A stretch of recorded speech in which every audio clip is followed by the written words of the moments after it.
Les plus perspicaces d'entre vous, ou ceux qui ont pris la bonne habitude de relier les évangiles du dimanche l'un à l'autre, en allant chaque semaine voir dans leur Bible ce qui s'est éventuellement passé entre les deux dimanches, les plus perspicaces se seront dit, tiens, puisque Jésus est dans le temple, alors que nous lisons un évangile synoptique, c'est donc que nous sommes dans la dernière semaine de la vie terrestre de Jésus. Puisque Jésus naît dans le temple, dans les évangiles synoptiques, qu'à partir du dimanche des Rameaux, qui est le dimanche qui précède sa passion. Il y a 15 jours, nous entendions l'évangile de Bartimée à Jéricho, qui est la dernière étape de Jésus avant d'entrer à Jérusalem. Et nous avons sauté tout le chapitre 11 et une bonne partie du chapitre 12 aussi. Le chapitre 11, c'est l'entrée de Jésus à Jérusalem et les vendeurs chassés du temple. Le chapitre 12, c'est un certain nombre de controverses sur l'impôt à César, sur la résurrection avec les Sadducéens. Nous avons entendu la question du plus grand commandement. Il y a aussi la question de savoir qui est Jésus, fils de David. Et puis, nous arrivons au passage que nous avons entendu. Le chapitre 13 sera le grand chapitre dit apocalyptique, où Jésus parle de la fin des temps. Et puis, le chapitre 14, c'est la Passion, avec le chapitre 15. Pourquoi est-ce que je souligne cela ? C'est que nous sommes donc à quelques jours de la mort de Jésus, de sa passion et de sa mort.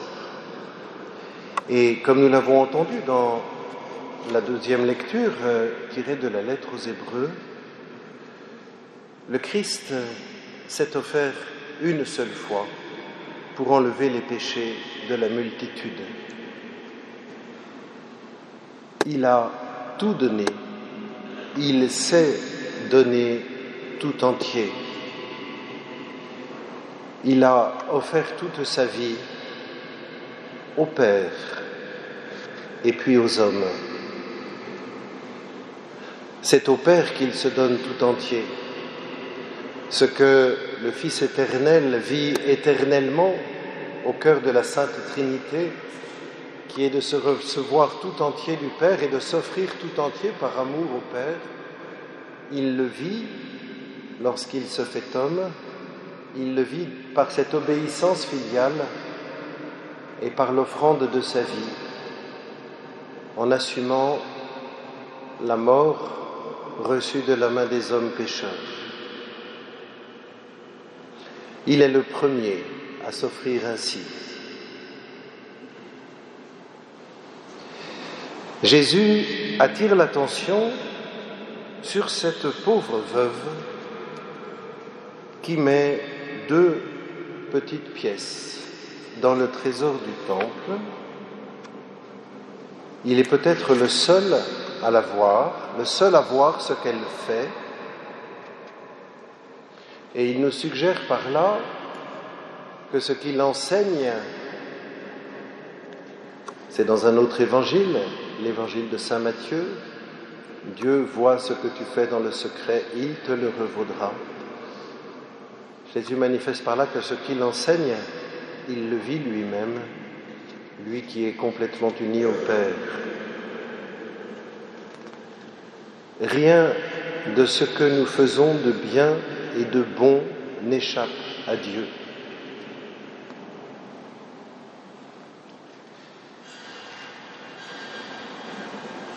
C'est même le secret de la liberté spirituelle.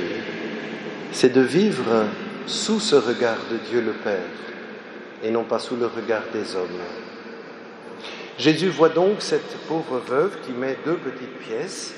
Il attire l'attention de ses apôtres. À mon sens, pour 2 choses. La première, c'est de les aider à voir ce que Dieu voit, C'est-à-dire que cette femme a mis là plus que tous les autres réunis, parce qu'elle a mis tout ce qu'elle avait pour vivre. On pourrait traduire aussi, elle a mis toute sa vie. La deuxième chose, me semble-t-il, c'est pour attirer l'attention sur les apôtres, sur le fait que si cette femme se donne ainsi tout entier à Dieu, il faut donc que Dieu la prenne en charge. Et peut-être qu'il faut que les apôtres se soucient de la vie de cette femme une fois qu'elle sort du temple.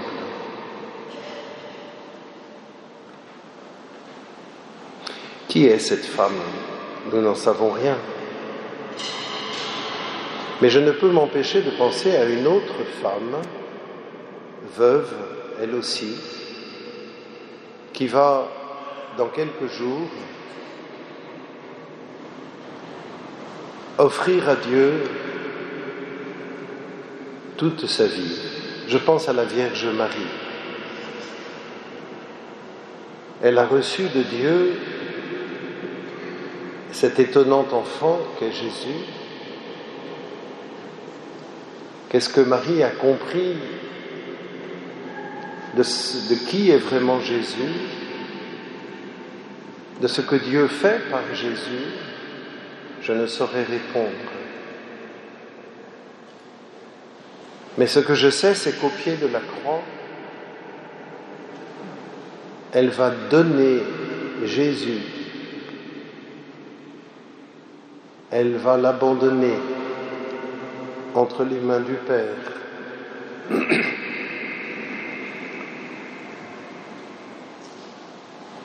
Et Jésus, pour la Vierge Marie, c'est toute sa vie.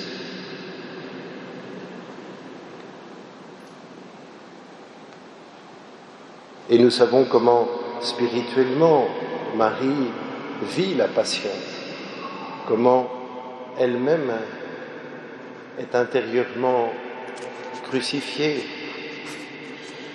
comment la parole de Dieu en elle est éprouvée, puisque l'annonce qui lui a été faite, il régnera pour toujours sur la maison de Jacob et son règne n'aura pas de fin. Cette parole est comme déchirée devant le Christ mourant en croix, et que Marie vit sa foi dans une souffrance indicible. Marie a aussi tout donné. Si Jésus attire notre attention sur cette pauvre veuve, quelques jours avant qu'il entre lui-même dans sa passion, n'est-ce pas pour nous appeler nous-mêmes à entrer dans cette offrande de notre propre vie? N'est-ce pas pour nous appeler nous-mêmes à nous donner à Dieu par lui, Jésus?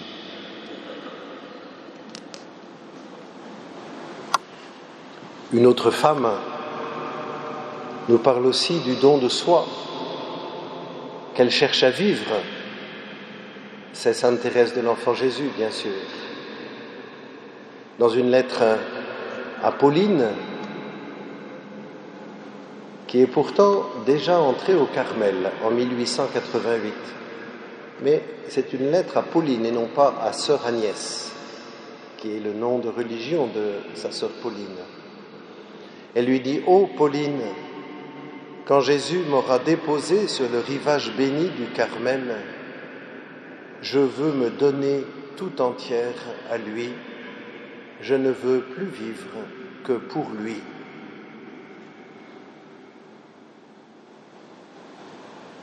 Et cela est précieux pour nous d'entendre Thérèse parler ainsi, comme d'autres saints avant elle ou après elle,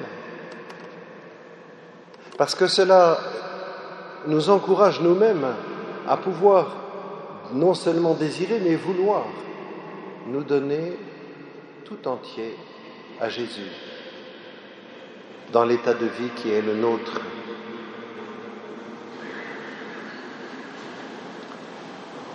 Plus tard, en 1894, elle écrit à une autre de ses sœurs, Céline, qui n'est pas encore entrée au Carmel, mais qui va le faire 2 mois après. Elle lui écrit « Jésus sait que c'est bien plus doux de donner que de recevoir. Nous n'avons que le court instant de la vie pour donner au bon Dieu. » Et lui s'apprête déjà à dire « Maintenant, mon tour », sous-entendu mon tour de donner tout.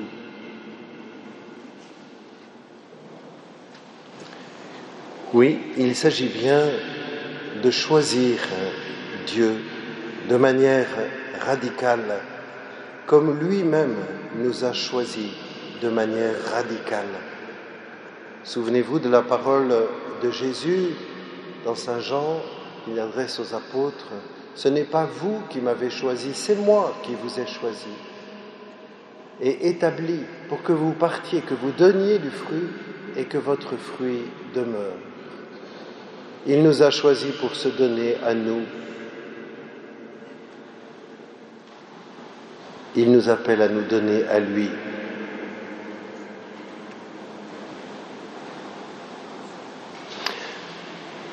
Toujours en 1894, Thérèse écrit à sa tante, Madame Guérin. Elle lui dit « Il me semble que Jésus vient se reposer avec délice dans votre maison, comme il le faisait autrefois à Béthanie. C'est bien le divin mendiant d'amour qui demande l'hospitalité et qui dit merci en demandant toujours davantage à proportion des dons qu'il reçoit. » C'est quelque chose de toujours étonnant chez Thérèse. C'est que l'avenir ouvre toujours un davantage. Je relis cette phrase. Jésus dit merci en demandant toujours davantage, à proportion des dons qu'il reçoit.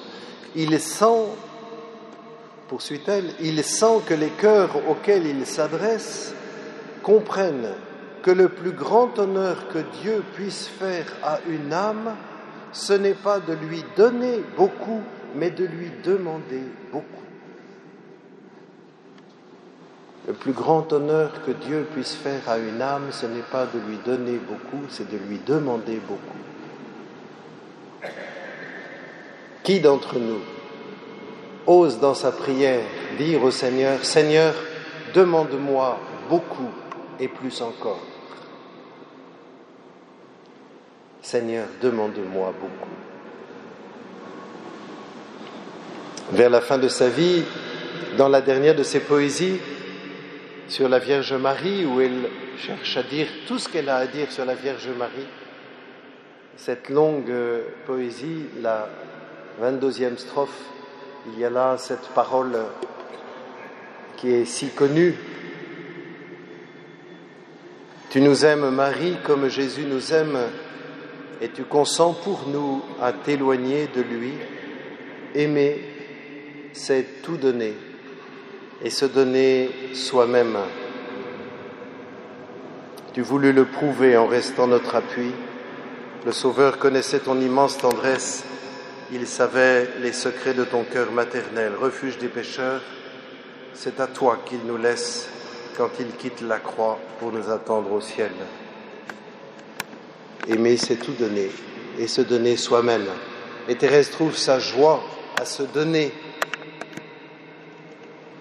Un peu plus tard, au mois d'août, un peu moins de 2 mois avant sa mort, Thérèse dit « Ma petite vie, c'est de souffrir et puis ça y est. Je ne pourrais pas dire « Mon Dieu, c'est pour l'Église, c'est pour Dieu, mon Dieu, c'est pour la France, etc. » Le bon Dieu sait bien ce qu'il faut qu'il en fasse. Je lui ai tout donné pour lui faire plaisir. Je lui ai tout donné pour lui faire plaisir. Et puis ça me fatiguerait trop de lui dire « donnez ceci à Pierre, donnez ceci à Paul ». Je ne le fais bien vite que lorsqu'une sœur me le demande, et après je n'y pense plus. Quand je prie pour mes frères missionnaires, j'offre pas mes souffrances. Je dis tout simplement « Mon Dieu, donnez-leur tout ce que je désire pour moi ». Et au Père Roulant, elle rapporte cette parole de Saint Jean de la Croix sur laquelle elle revient à plusieurs reprises. Saint Jean de la Croix dit « Le plus petit mouvement de pur amour est plus utile à l'Église que toutes les œuvres réunies. » Oui, frères et sœurs, le sens de notre vie, le sens de l'existence, de toute vie humaine, c'est d'aimer comme Dieu nous a aimés. Puisqu'il nous a appelés à la vie par amour, quelles que soient les circonstances de notre conception, et que nous sommes à son image et à ressemblance, faits pour aimer.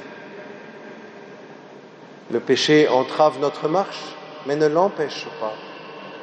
Et Jésus nous apprend, à partir de la situation où nous sommes, à nous donner, à nous offrir par lui, avec lui et en lui, pour avancer sur le chemin de l'amour. En contemplant cette pauvre veuve qui met dans le trésor toute sa vie, demandons la grâce nous-mêmes, dans cette confiance que vit cette femme en la providence de Dieu, demandons la grâce de savoir nous-mêmes nous donner à Dieu tout entier et vivre cela au quotidien en nous donnant dans le service humble et charitable de nos frères. Amen.